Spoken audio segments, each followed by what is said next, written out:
this is with tiny homes. I hadn't really thought of RV life until we got one.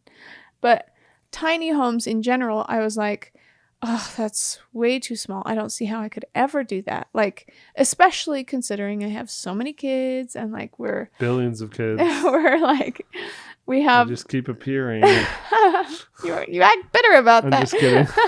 I'm being sarcastic. I love all of my children. Yes, but so it was weird because I was like, oh, that just seems like not even doable, and I would be missing out on so many things, right? Like I wouldn't have this or that. I wouldn't be able to have a treadmill. I wouldn't be able to have like I don't know, patio furniture, like just I don't know, random things. And we've worked so hard to like get where we are, and we have so much now that I'm like, that would be really hard to get rid of everything and just go full on RV life or tiny home living. But this is what I learned. Uh-oh. When we did go full time, it was 2 months. So, you know, for what it's worth, it wasn't a very, very long time, but it was a good enough time period that it was like, I got tired of it. You know, at one point I got very used to it. I even was like, I don't know how I'm going to go back to like regular life. Like it's going to be nice. I knew it was going to be nice to go back to regular life in some ways. But what I didn't expect is how much I would miss it. And like how much you fell in love with it. How much I fell in love with it, and like how much I feel like it changed, even in a good way, like our family dynamic. Totally.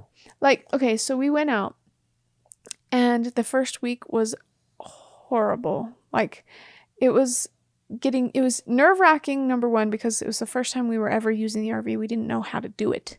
And we were like trying to figure out how to do all these things. And Michael's mostly the one who's like, you know, emptying the poop tank and like filling it up with water and like all these things that are just so new to us, right?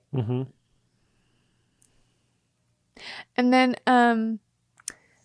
after that first week, though, we kind of started getting the groove of things. And pretty soon it was like, other than every now and then, I was like, I need space from my kids and I can't have it.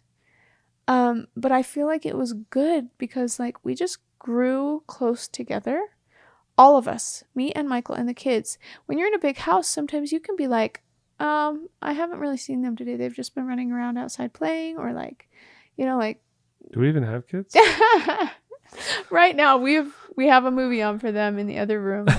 But like, you know, like sometimes we work really hard and we don't see them very much. And like, and I'm talking about like the older kids mostly, because obviously we're taking very close watch on the little kids that need it. We talked about how hard that first week was. I think it was hard for us, but I think that the kids also really struggled being close to each other.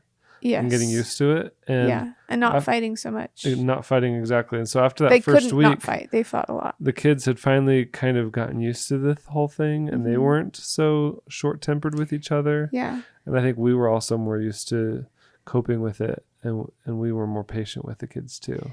And I miss by the end of that trip, I felt so like we were all like, kumbaya.